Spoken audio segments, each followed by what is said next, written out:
There it is.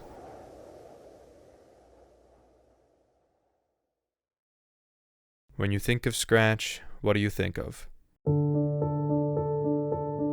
Maybe you think of your first programming language that you ever used to create a game.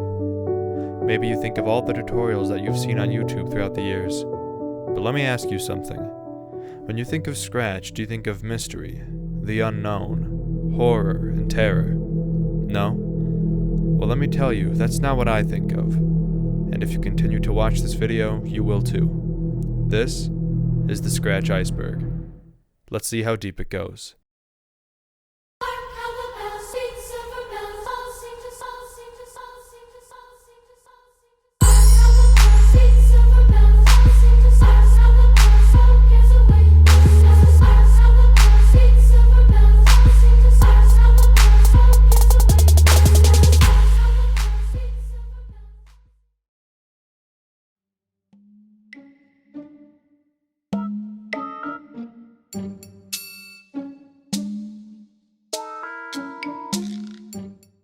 This one needs no explanation. The Scratch Cat is Scratch's mascot and has been for the longest time. There's no way you're not familiar with it if you've used Scratch before, as it's the first sprite you see when loading up a new project.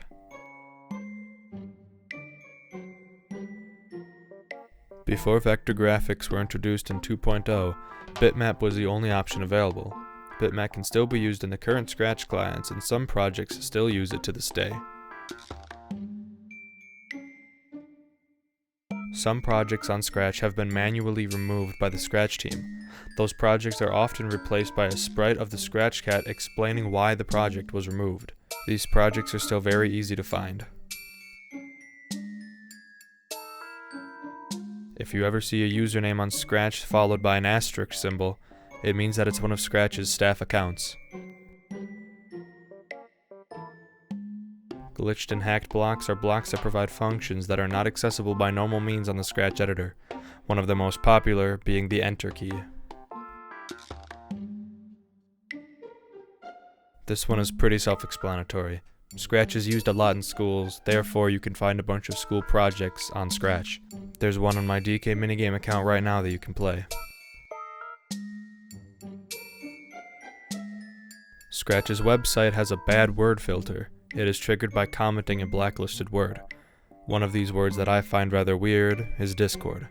But the reason being is because Discord is for 13 and up, and a majority of Scratch's audience is not above the age of 13. Fairly unknown to the public, Scratch has emotes that you can use in the comments, such as _gobo_, which will display this in the comments.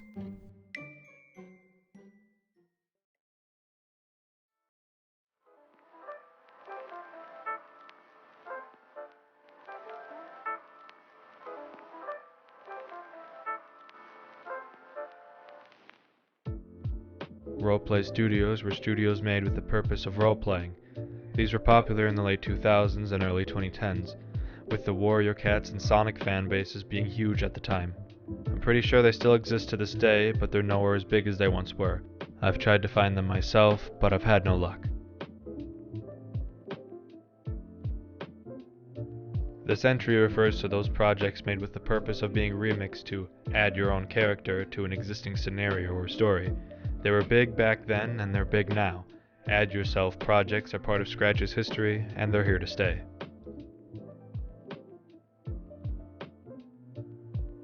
Sample Projects Team is the account used to publish the projects featured in earlier versions of Scratch. The account was created 13 years ago at the time of recording this, and it can still be found now.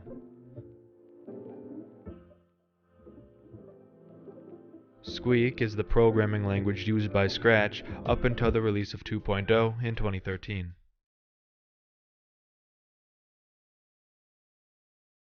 KAJ, pronounced Kai, was an infamous troll who claimed that they would hack the Scratch website.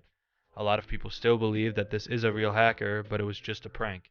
It has become an inside joke in the Scratch community, even appearing in fan projects. Scratch Jr. is a mobile Scratch spin-off aimed at younger children.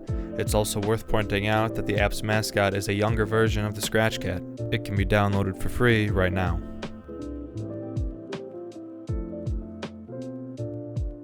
Some sprites would come with a pop sound effect when imported. They were located in the sprite sound folder, and you can still find these sounds today. Obsolete blocks are blocks which are no longer compatible with the current version of Scratch. In earlier versions, they would either work but remain red, be replaced by undefined, or be replaced by obsolete. In 3.0, they're just blank red blocks.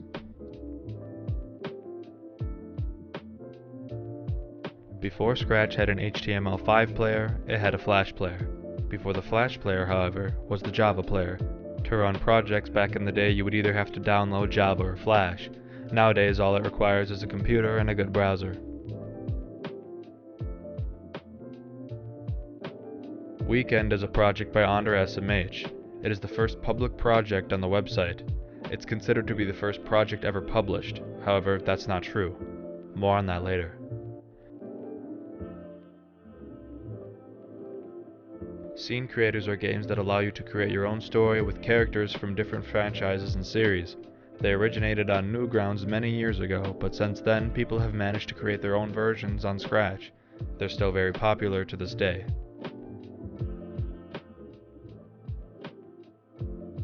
Not many people know this, but before 2.0, Scratch actually had a feature to block people. This feature was later removed, probably due to abuse. It is no secret that Scratch has discussion forums. Nowadays they're a bit harder to access because they are located on the footer of the website rather on the header as they used to be back in 2.0, but they still exist.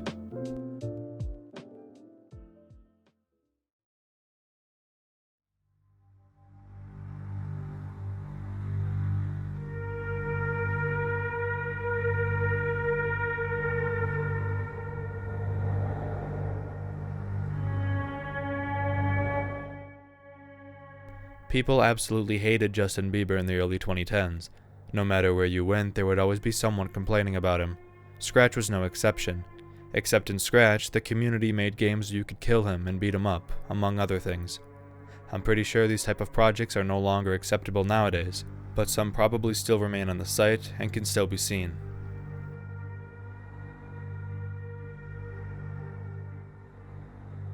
As mentioned above, Weekend is regarded as the first public project.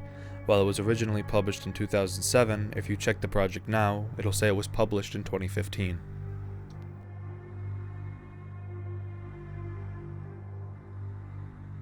Nay was an April Fool's joke where Scratch became My Little Pony themed. The Scratch cat was replaced with the pony, and the website's logo was changed to Nay instead of Scratch.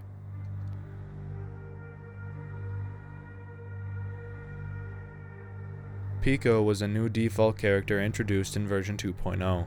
During April Fool's, the website was temporarily changed to be Pico themed. Some people thought Pico would be replacing the Scratch cat, but that never happened and probably never will.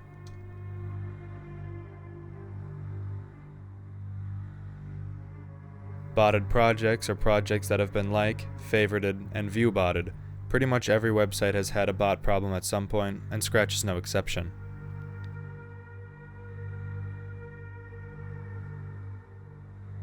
Chainmail posts are posts that are copy and pasted in comments, discussion pages, and profile comments. One of the most popular was, "If you don't repost this, your mother will die in her sleep."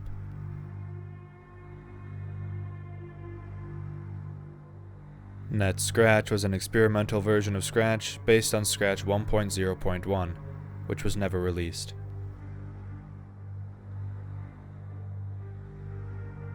The Scratch cat makes a cameo in the book Hello Ruby, Adventures in Coding.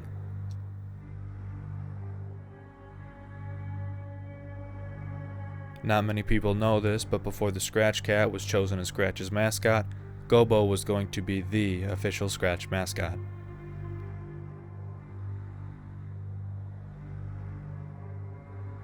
Technically, you can use Scratch to make MIDI songs, thanks to the instrument blocks. –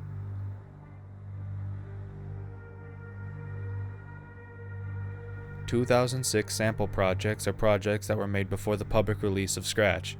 You can find them on the Wayback Machine.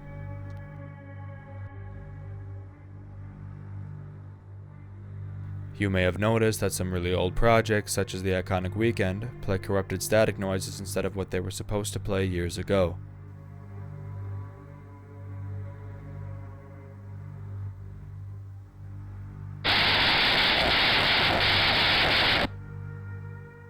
I'm not really sure why this happens, but I'm assuming that it has something to do with the changes Scratch has gone through after 2.0.